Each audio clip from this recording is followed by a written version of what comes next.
Welcome back for part 2 of our deep dive into archetypes. Oh, this is going to be good. Remember from last time, those universal patterns, like the hero, the sage. Ah, yes, the creator. There's really resonant figures across time and cultures. Well, today we're exploring how those archetypes can actually improve how you use AI. Especially for you, since you're in real estate. Exactly. And it's almost like a secret weapon, using them to your advantage.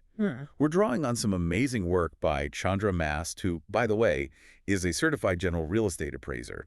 So we're in good hands here. Absolutely. She's put together a fascinating outline to guide us through this. Now, full disclosure, there are some really different, even clashing opinions about archetypal psychology. Things could get a little spicy. I love it. So first things first, how do these ancient archetypes fit in with something as cutting edge as AI? Well, think about how AI systems work, right? They think in terms of clusters of meaning, these things called vectors. Okay, vectors, like a map. Exactly. It's like a massive map of concepts. And the archetypes, are they like landmarks on that map? You got it. They become these really powerful landmarks. So imagine you're using AI to analyze property trends. Oh, perfect example for me. I do that all the time. Right. So you prompt it with the hero archetype. Okay, the hero. Suddenly, it focuses on those vectors related to, like, overcoming obstacles. Maybe finding that hidden value in a distressed property. So it changes how the AI actually sees the data. Totally. It's looking for the challenge and the opportunity for a big win, just like a hero would. So fascinating. Now, let's say you switch it up, use the guardian archetype instead. Okay, interesting switch. Now the AI prioritizes protecting investments, leads to a much more conservative analysis. Wow, same data, completely different lens. Precisely. That's really powerful. It is. And you can even combine archetypes for some truly fascinating results. Oh, blending archetypes. Tell me more. All right, so imagine using AI to design a marketing campaign, right? For, let's say, a historic property. Yeah, I'm following.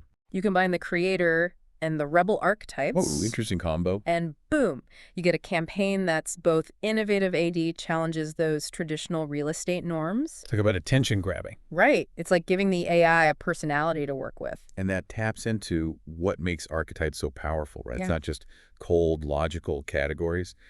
They're tied to these deep human emotions. You're hitting the nail on the head. It's about resonance. So in real estate, if I'm using AI to write, let's say, a listing description, Perfect example. and I use the innocent archetype, Think about the tone.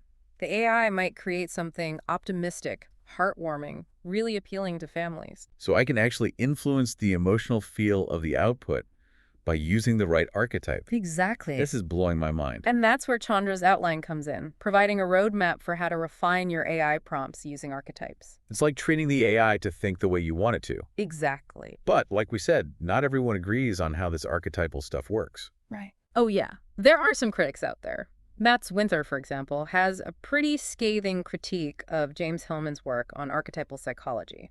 Interesting. What's the main point of disagreement? Well, Winther argues that Hillman basically reduces archetypes to just images, like things created by our conscious minds. He says it strips them of their deeper, unconscious power. So if archetypes are just surface level, are they really as powerful for AI? That's the big question, isn't it? And Winther is particularly concerned about this archetype called pure eternus. Okay, pure eternus, that rings a bell. It's the eternal youth figure. Winther sees it as potentially dangerous, leading to a denial of responsibility, a regression to, like, childish fantasies. But doesn't Hillman see Senex and pure as part of the ego? He does. So how do we navigate these conflicting viewpoints? This could get confusing. It can. But I think the key is to not necessarily take sides, but to understand how these different perspectives might affect how we use archetypes in AI prompting. Maybe it's a tool to be used cautiously. A lot to think about here. So we've got this idea that archetypes are kind of like filters, right? Shaping how AI sees things. But how do we actually use them? Chandra's outline, that's where we start. Absolutely. She's got this 3-step process for refining those AI prompts. It's all about starting big picture and then zeroing in. Okay, I like that. So break it down for me. Step 1. Step 1, she calls it archetypal activation. Basically, you pick the main archetype that matches your goal. It's like setting the scene for the AI. Setting the scene. Got it. So say I want to check out a property, see if it's a good investment. Which archetype first? Well, the ruler could be a good fit there. The ruler. Okay. Think about it. The ruler's all about Power, control, maximizing what you've got. So I'm prompting the AI to analyze it, but like from the ruler's viewpoint, like analyze this property, but you're the ruler. Focus on long-term wealth, stability, something like that. Exactly. You're telling the AI to focus on the data that the ruler cares about. Financial performance, market dominance, those strategic advantages. Gotcha. But we don't stop there, right? There's more. Oh yeah, there's more. Step 2, it's called archetypal refinement. Okay, refinement. So you've got your main archetype, but now you add a second one to kind of like add some nuance, some contrast to the mix. So it's like layering them for a more well-rounded view. Exactly. Like back to our investment property example. We've got the ruler going, right? Yeah.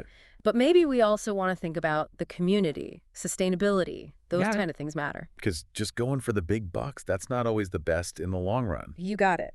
So we bring in the caregiver archetype. Interesting, the caregiver. It's a different perspective. We Yeah. could prompt the AI with something like, hey, AI, now think like the caregiver. Does this property help the community? Does it help everyone thrive? Ooh, so now it's not just about money, it's about impact. Exactly. That's the power of blending those archetypes. You get this balanced, holistic analysis. This is really cool. I can see this working for so many different real estate things. Oh, absolutely. But hold on, we've got one more step in Chandra's outline, don't we? We do. The final step, it's archetypal synthesis. This is where it all comes together. Okay, synthesis. Like the grand finale. Kinda, yeah. You tell the AI, hey, take everything you've learned from each archetype and give me the big picture. So the AI is like the judge, weighing all the evidence. Exactly. Like with our property, the final prompt could be something like, all right, AI, time to put it all together. What's the investment potential really? Think about the money and the community impact. Wow, that's powerful. We went from simple numbers to this whole big picture evaluation, all thanks to Archetype. I know, right? It's about using them to help the AI get what you're really looking for. This is blowing my mind. Yeah. Seriously. Okay, before we move on, I got to ask. Chandra mentions these vectors of meaning. What are those exactly? And how do they connect to archetypes? Ah, good question. Vectors. That's how AI thinks, basically. These clusters of meaning, like a big, complicated map of ideas. And archetypes, they're the landmarks on that map. So each archetype has its own, like, meaning signature, something the AI can spot and use. You got it. And when you know those signatures, you can get really smart with your prompting. You can lead the AI towards specific answers, specific results, you know? This has been amazing. Our listener must be feeling like a total AI pro by now. I hope so. It's a super powerful technique, and it works way beyond just real estate. Man, we've covered so much in this deep dive. I feel like I've leveled up my AI skills for sure. From archetypes as landmarks on that AI map to Chandra's process for refining those prompts. It's been a wild ride, blending ancient wisdom with, like, futuristic tech. And for our listener out there, doing real estate appraisals day in and day out, Chandra's work is like gold, right? Think about it. You can guide AI to analyze properties, markets, investments, all using these archetypal prompts. It's a game changer. Your AI tools go from just crunching numbers to understanding what makes people tick, their values, their motivations, all because of archetypes. It's like giving the AI a psychology lesson. That's what makes this so cool. It's not just automating stuff, it's making AI more human. You nailed it. It's not replacing your gut feeling, it's making that gut feeling even stronger. You're still the expert, guiding the AI with your experience. Archetypes just give you this whole new way to communicate with it. And this is just the start, right? As AI keeps getting better, we'll get even better at using archetypes. Yeah. The possibilities are endless. Totally. Chandra's work is a huge step forward. Anyone can use her framework, start playing with archetypes in their own AI work. I wonder what our listeners thinking right now. What kind of ideas are popping up? How can they use this stuff to solve their own real estate puzzles? Those are the questions I hope they're pondering as we wrap up. Couldn't agree more. This deep dive was all about sparking action, inspiring some innovation. So to our listener out there, take what you've learned today and run with it. Play around with different archetypes, tweak those prompts, and see what you discover. And don't forget, if you want to connect with Chandra Mast herself, dive deeper into her work, you can find her on LinkedIn. We'll drop a link in the show notes. This has been such a fun exploration into archetypes and AI. Thanks for having me. The pleasure's all mine. And to our listener, thanks for joining us on the deep dive.